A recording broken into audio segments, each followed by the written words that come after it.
To look forward, you can only look back and to look at what's happening to you in the moment. The future can't be modelled. There are just too many variables and there's too much time, too much distance needs to be travelled. Do you remember those documentaries from the 1950s of like what life will be like in 1980 with robots?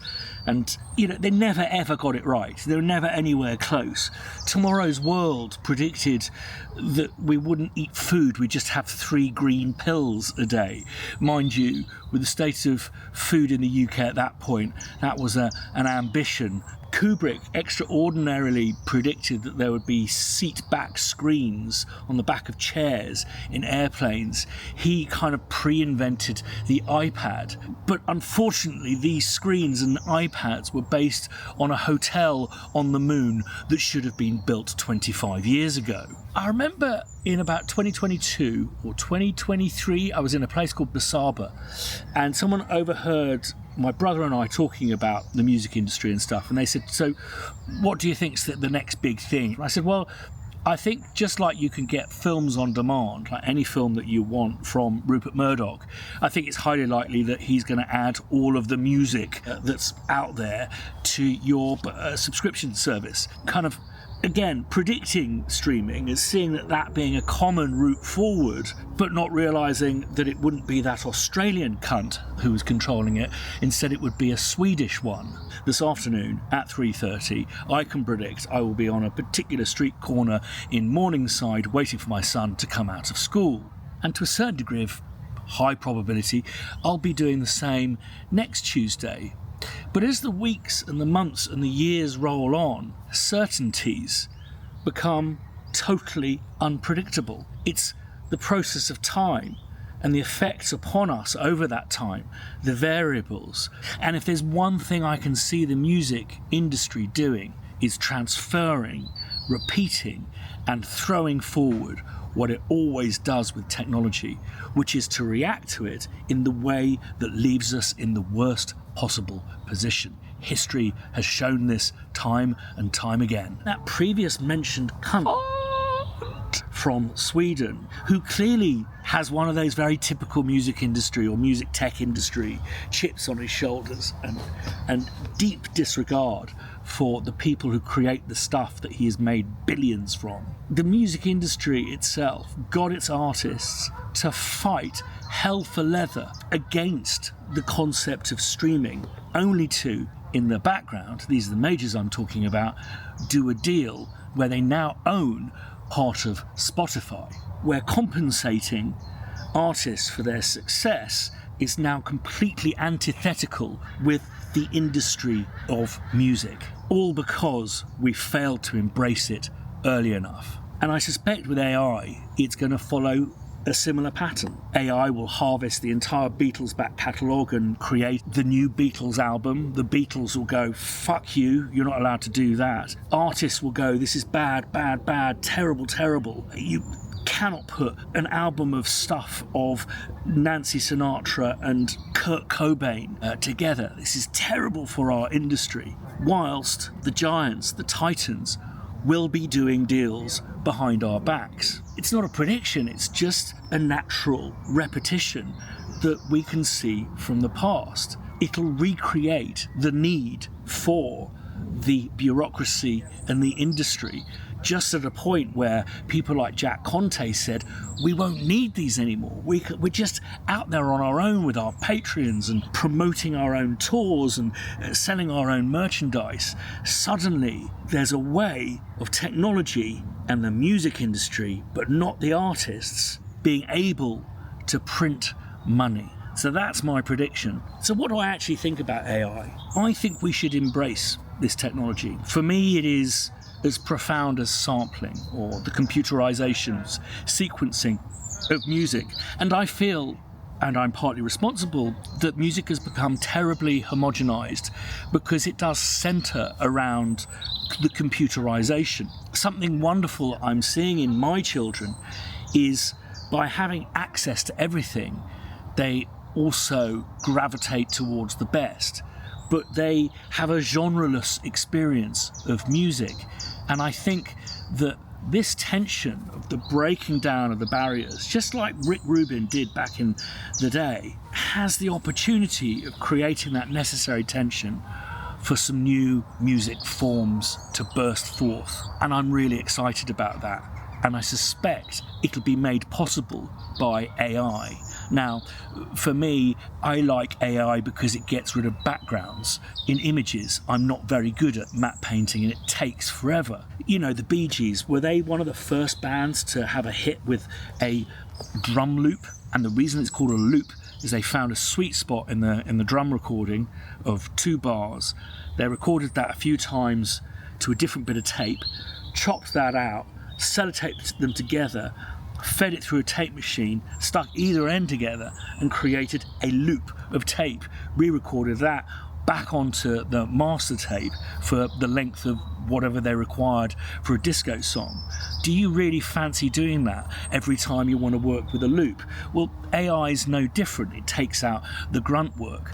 And, you know, just like the Luddites did in Birmingham, you know, technology and industrialization is always going to, yes, take the grunt work out of stuff, which therefore means a degree of labour, but it never means that we have to work a 3-day week or we get to go home at 3 o'clock in the afternoon. It just increases the possibilities. I mean, no one thinks that we work any less hard in studios today than George Harrison and the Beatles did in the mid-60s. It's just the work that we're doing has changed and we're capable of creating work at a much greater volume. I've lost a job to AI. I was composing for a metaverse computer game. They've now told me it's going to be better for marketing if the music is composed by AI.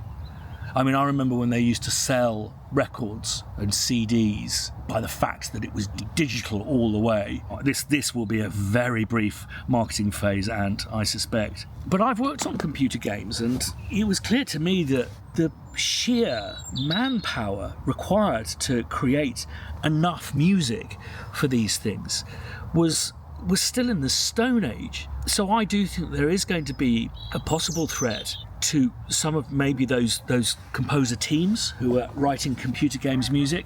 I suspect that the best people at writing music algorithms and rules about repetition and what you can do with orchestration and instrumentation, those rules are better written by the composer. So instead of my brother and his partner Alexis doing whatever 3 or 4 hours of music for Horizon Zero Dawn, they'll probably be doing 30 or 40. For anyone who works in factual entertainment or indeed computer games, just versioning is just, it's soul destroying. It's like, I'll do a version up a third, slower, faster. This is the one that's just, everything's played on flutes, so they can get the coverage that they need.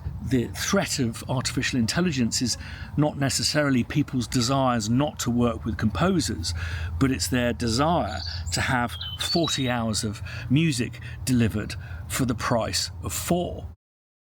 I was there in the early 80s when MIDI was being implemented. The community screamed that it was going to replace musicians. Every musician I know uses MIDI now. I was there in the 90s when General MIDI was released. The community screamed it was going to replace musicians. And much like when 37% of the population believed cameras were going to take your souls in the 1900s, AI is just another technological advancement that puts fear into so many. AI is here. We have to get over that and find ways to embrace it. To embrace it and grow with it. It's nowhere near where it is supposed to be or will be. And I agree with that. That last point, I agree with the whole thing, but that particular last point, what is the future for us with AI? Well, AI is simply imitation. And what we do when we create art is stimulate and surprise. We don't go back to the beginning when we're born and bang drums and stuff. We get taught based on where humanity has taken music to. So it's absolutely vital that we take it on. Artificial intelligence won't be able to do that unless it's being used as a tool by composers, because it is a generational conversation we're talking about, not a set of data statistics and probabilities. And if there's one thing that I hope artificial intelligence draws out of us and motivates us to do, it's to stop making music that sounds like it's been written by a fucking computer.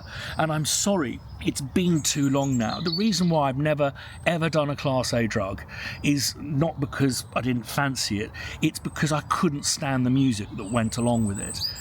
I've never really liked EDM. I like breakbeat, I like drum and bass, and there's exceptions to every rule. But this fall to the floor kind of soulless trance, and I mean that in a literal sense, like stuff that doesn't have groove, doesn't to me relate to soul music. I've never liked it. I've never liked things being tight. I've never liked things being perfectly in tune. Yet we're fucking obsessed with it, which is why I think we're in a bit of a pickle, because we know we've been making library music, royalty-free stuff with the arpeggiators and these amazing pads that evolve and do all of these extraordinary things, or clever sample libraries that do stuff where you can just hold down a chord and do nothing. We've been doing this for long enough.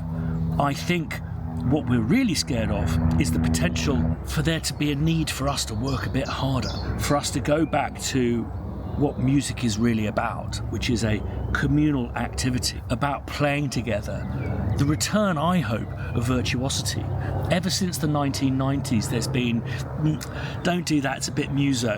When was the last time you heard a guitar solo on a track, for example? And when you listen to stuff like by Tyler, the Creator, there's this great amalgamation of the somewhat primitive limitations of hip-hop from its, historical heritage as a thing cut from records, with pure jazz into ingenuity. And all of those musicians who've been waiting in the sidelines, scraping together a living, daring to play stuff that took them a decade or so to learn, maybe will have a fairer bite of the apple. I've had an ambition now for, I think, nearly 20 years, and it's something I really think I'm going to do if I can somehow get the money together to do it. But I'd love to create a studio that was CPU-less, not just so that we don't lose those skills of threading a tape and maybe printing some EBU down.